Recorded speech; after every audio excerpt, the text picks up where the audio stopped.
Hello everybody, Rayne Griffin back again. This week we went and saw Catching Fire, Hunger Games sequel. First initial thoughts? Well, I went into it hoping that it would be better than the first one. Couldn't help it. The first one just lacked.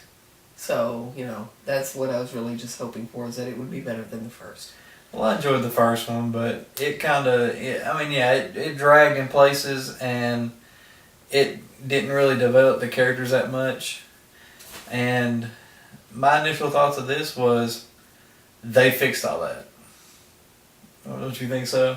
Very much so. It was a whole lot better the second time around. The storyline was not lacking in anything. It followed the story without going too, in depth on things that really just weren't necessary, and it was really good. It was very good. I agree. I mean, I was going into this just really be like, it'll be alright like the first one. I was pleasantly surprised. It blew me away with how good this version was.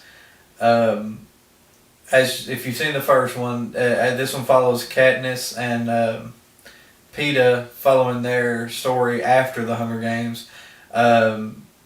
And if you saw the previews, I will say this, if you saw the previews, they talk about revolution a lot, and they talk about it in this movie, but there's you don't see the revolution in this, which if you've read the books, you know.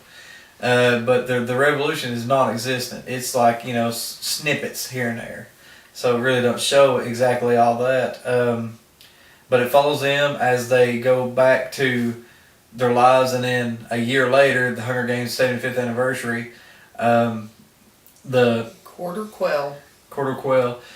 Every 25 years, which is a lot just to get them in there, but every 25 years they have a cleansing of the heroes, if you will, the ones that win the Hunger Games every year. So they ended up getting the best from all 10 or the past few years of all the districts that won, and sends them into this Hunger Games. So basically Katniss and Peeta have to fight again. However, this version doesn't drag. I mean, something happens. Everyone, it's. I'm not gonna give it away. Well, I will give away things, but that's ain't gonna give away. But there's different obstacles in this. That's just like, here's an obstacle. Here's something different. Here's something different. Here's something different, and it keeps your attention and keeps going good. And this is the way the first one should have been. One thing I was very, very pleasantly surprised about, I was afraid that they would use the special effects to pretty up the movie and make it bearable to watch, and that's not what happened. Although the special effects really are good, although they are top-notch, that is not the main focus of the movie. The storyline was the main focus, and it was really, really good. Really, really good. I mean, the storyline, the visuals, the camera work, Lack of shaky cam. Oh my God, I'm so happy about it. For y'all that watch this video, I hate shaky cam, despise shaky cam. Well, they didn't have shaky cam. I mean, they had bits and pieces, but it was with the story. I mean, it was rare. I didn't notice the shaky cam. When something would happen, like say something was jumping, it would jump with the item. Action. Yeah, it would go with the action. If you ran over a rock and went this way, it would go like that. But it wasn't. Here's action. Here's action. It wasn't used to disguise bad camera work. Exactly. It was excellent camera work. Yes, it very much was. I mean, Jennifer Lawrence was on par. I forget Josh something. Peeta, he did real well. Woody Harrelson does his job. Elizabeth Banks, I really liked her character in this one. She, I think, is the most character that grew from the first movie to this one. Now, I'm not as familiar with the names, so Elizabeth Banks. She was the handler, the female handler that had she had green, pink hair, blue hair. If you remember the first one, she was the debutante that took care of them. Which the thing is though is that it's not just that she grew as a character, but that she grew with the story. Well, no. I just mean I think she had the most growth from movie 1 to movie 2. Yeah. Which I will say is in line with the story, but with the books. Oh so, yeah. Well, yeah. I mean, we both read the books. I remember more of the second one than she does, but yeah, she remembers more of the first one than I do. Yeah. And I'll get into the third one later. But it was, but it follows it, and it was. I mean, with the exception of what I like about this movie, I really enjoyed this movie. Really enjoyed it. But the only thing that I would have liked extra, but they couldn't have done it because it was a 2 hour and 20-minute movie, was the other contestants. What were they called? Yeah, other contestants, other tributes. That's it. Other tributes were really kind of pushed aside. I mean, like, they talked about them for a few minutes, with the exception of the main 3 or 4. But they didn't flesh out their characters. Yeah, in the book, they flesh out the characters. You know why they're dying, why this person is this, why this person is this way. Yeah. And in this, you don't. But I mean, that's because it's book to movie. Understandable. I can deal with that. And it kept the action flowing instead of dragging. Just Well, to tell these stories. It didn't keep the action flowing. It kept the story flowing. Yeah. Because there was your peaceful moments, there was your action moments, there was your think about this moments. Right. It flowed very well. Well, but what I'm saying is that, you know, if they had tried to add in those characters, try to flesh them out more, it may have made the movie drag. Whereas in a book you can do that, but you know, in a movie you can't quite so much. Well, just looking at the movie, I mean, it flowed very well. It was. You set aside the book. This movie was enjoyable. People that haven't seen the first one might be a little lost, but why would you watch the second one if you didn't watch the first one, basically, is the way I look at it. That's true. But, I mean, it continues the story very well. Although I will say, those girls. I have to say it. Ooh. Oh, we were in a theater in Scottsboro, Tennessee, or Scottsboro, Alabama, Tennessee. Really? Scottsboro, Alabama, which is near where we're from, and that's the theater we go to. And we love the theater. I mean, it's the one we quite enjoy. But there was these kids from Scottsboro, Scottsboro Wildcats. They were junior high kids, and we're in the back row. And if you see this video, I hope you die. These girls would not shut the hell up. They were through the whole movie, constantly talking. Katniss. The one thing that got me on there is Katniss. They keep calling her Catnip or Liam Hemsworth.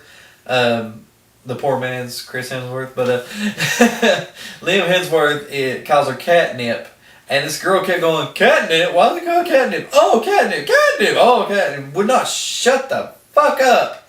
Yeah, and I wanted to turn around and not so politely ask them to either leave or shut up, but I stared them down twice, but I didn't ever say nothing because they didn't hit that nerve. If they hit that nerve, it'd have been said. Oh no, the thing that was bothering me is the one constantly asking questions on why is this happening, why is that happening, and I wanted to say, well, if you were watching shut the fuck up and pay attention to the movie, you'll see it. Yeah. So anybody that sees this, if you're from Scottsboro and Wildcats and junior high kids, and you find out what 5 little girls went to freaking catching fire. Yeah. That I sat in the back row of the theater.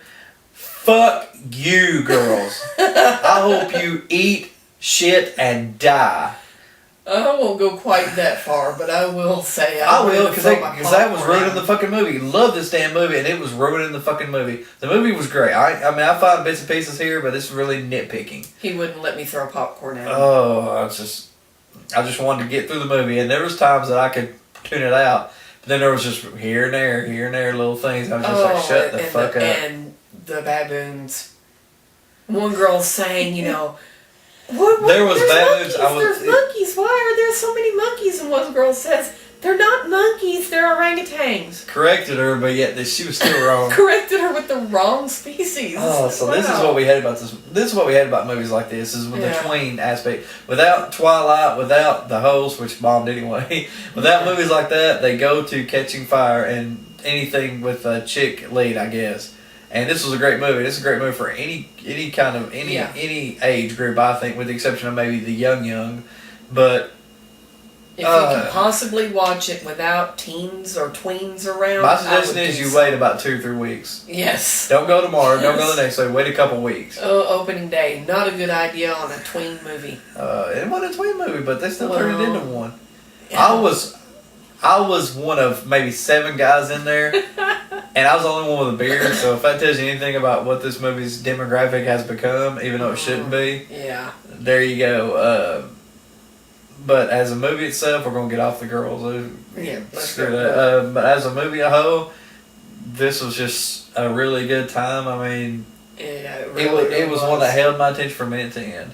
And I like how it reminded me of certain things that would happen in the movie reminded me of parts that I had forgotten about the book, and I'd be like, oh yeah, that's why this, and oh yeah, okay, I remember when this happened, and there was a lot of things that I had let slip my mind that, I mean, they had it there in the movie, and I mean, they couldn't have done any better on their choices of actor for any of the roles they had. No. All of them were just all of them knocked excellent. out of the park. I will say this though, Donald Sutherland, man, for being his age, he's like 80, I think, or 80 something. He did a great job, stood his ground. Philip Seymour Hoffman did a good job. I mean, spoiler, he's kind of the game master at the beginning, and then ends up part of the help the rebellion. Mm-hmm. And that's how it ends. Is they save the contestants that are left, and pretty much the start of rebellion is the going in a plane to start the rebellion is the end of the movie. So, as for the third one, here comes the third one going to District 13, which nobody knew there was a District 13. But that goes back into the book. But they say that at the end of the movie, and it was a decent ending to it. What would any bad points you can really think of? Not really. Nothing I can really think of right See, I can't either. Not the without being beginning of the nitpicky. movie dragged just a little. I didn't think so, but I don't think it dragged. I think those girls were in your ear, and that pissed you off. That was. Well, we can go back to that. Okay, your best parts of the movie. How about that? Okay, best part. Oh man, where the island started turning. I love the camera work. If you remember the first the one, action of it. If you remember the first one, there was like a little island in the middle of the water, and they all had to get to the island, get their equipment, and then disappear. What was the island? It was ground. Yeah, there was a center place that they had to go. It's the cornucopia. In this one, it's the water and land around it, and then that in the middle, and they have to get to this, and it spins at one point, and basically they did a fantastic job of showing that. So everything they learned the pattern of what to avoid in the area, so they turn on top of their heads and spin it around and make them think about it again, because now they got to learn the new pattern basically. Yeah. I enjoyed that. I have to say one of my favorite ones was just their interaction on the beach. Yeah. The talking between all the characters on the beach. And the suddenness of the other contestant appearing. I mean, that just, even though I knew it was coming, I didn't realize that it was coming until it was already there. That was, the keeping you on your edge, they did a fantastic job of it. Even if you've read the book, you're still going to be surprised by a lot of what happens in it. It visually shows what the book portrays. Mm-hmm. We keep going back to book, but you know what? This movie is very well done with the book. It leaves out a lot of stuff, but you know what? It's not stuff that you will miss that much. This is one of the very rare movies where I cannot say the book was better. I can't say the book was better. I can't say the movie was better. This is why even. Final thoughts? I mean, we're going to cut this short because, if you love a movie, it's kind of hard to criticize it. We don't want to criticize the movie we enjoy. Yeah, there's nothing I can't criticize. We say go out and see it, Definitely. So, okay, final thoughts. My final thoughts are, if you get a chance to see it in the theater, see it in the theater.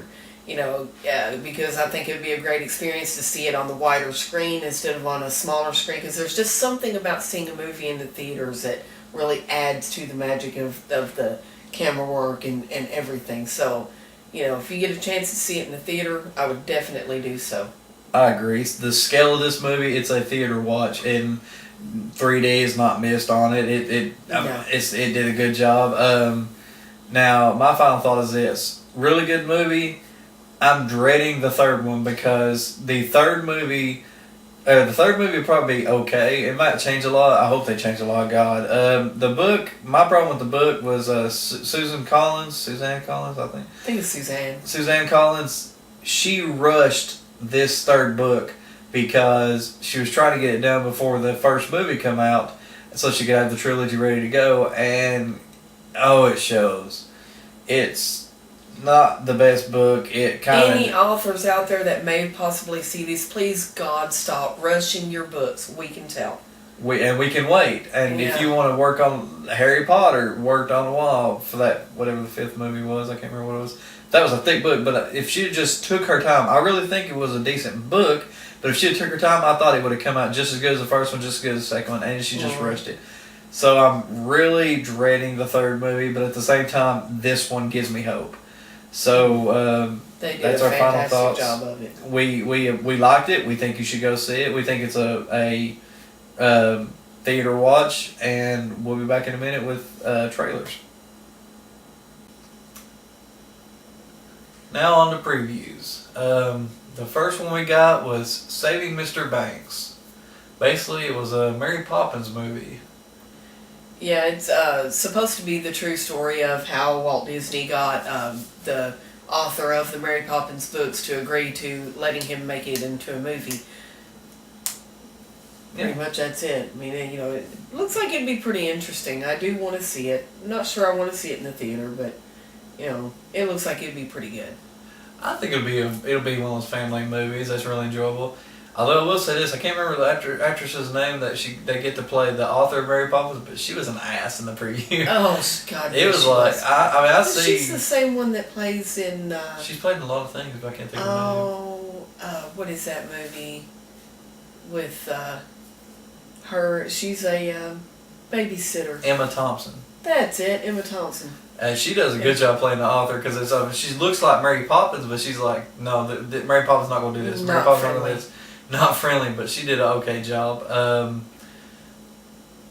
I think it'll be worth seeing, like in a rant or even a Christmas time. I mean, if that's when it comes out, I can't remember when it comes out. But it'll be okay. Second one we got was Medea's Christmas. Now I will say, I do like Medea a lot better than he does. Some of the latest movies have left me kind of going, yeah, they're really going downhill. But, it looks like it'd be kind of funny, but I'm not sure I want to see it in the theaters. Just saying. I don't hate the Medea movies. I'm just sick and tired of them. I like Medea Goes to Jail. That was my favorite, because, focus based on Medea. When they just put that character doing what the character does, it's enjoyable. When they try to put the side stories with it, with, falling out of love, this happening, that happening, I just didn't care for it. And this kind of looks like it's more focused on Medea, too, with going to see a cousin or something like that. So this might be okay. It's like she said, I won't go to theater and see it, unless there's nothing else out that week, which we may or may not. We'll see what happens. Yeah. But it looks okay. It looks like it's one that I will watch at some point. But as for owning it or even wanting theater, seeing it in theater, to see it, yeah. No. Third and final one we got, which we only got 3. The theater that we go to only usually does 2 to 3, so yeah. Was The Desolation of Smaug, The Hobbit 2. Yeah. I'll say that I watched the first Hobbit and I was expecting a lot out of it because I absolutely love the Lord of the Rings trilogy, but I felt like it dragged. So I'm not so sure about it. I probably do want to see it in the theater just for the special effects and for the hopes that the story will, be kind of perked back up, but I feel like they kind of went the wrong way by adding in stuff from other books. It should have been just left as The Hobbit. Like a 1 movie or 2, 2 movie thing? Yes. I agree there. The appendages they're adding, appendixes,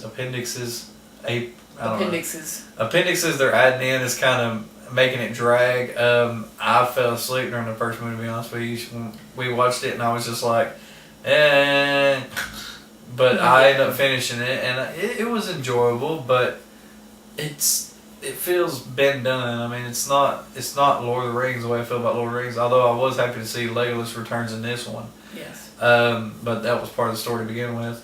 It just feels like you know what's going to happen. It ends up in Lord of the Rings. He doesn't give the ring up. He doesn't tell nobody about the ring. Right. But it's just like,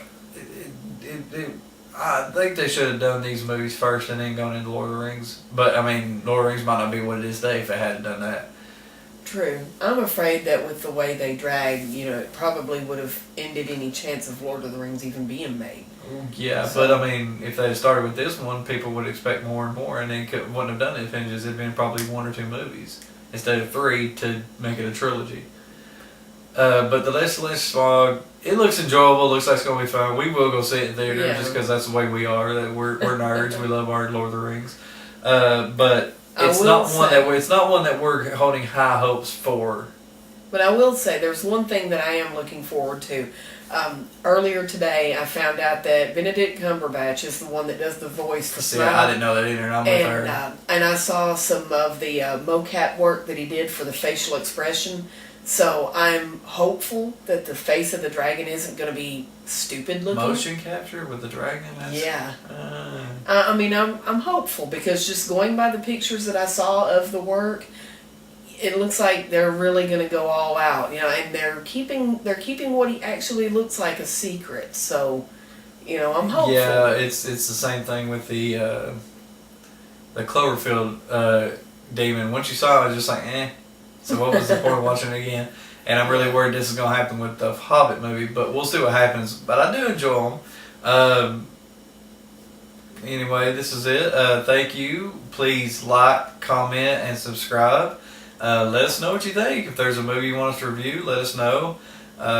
We are trying to work on do more different kinds of reviews and stuff. We're trying to get her top 10 or top 13 or whatever she decides the number of movies up. And thank you for watching and have a good day.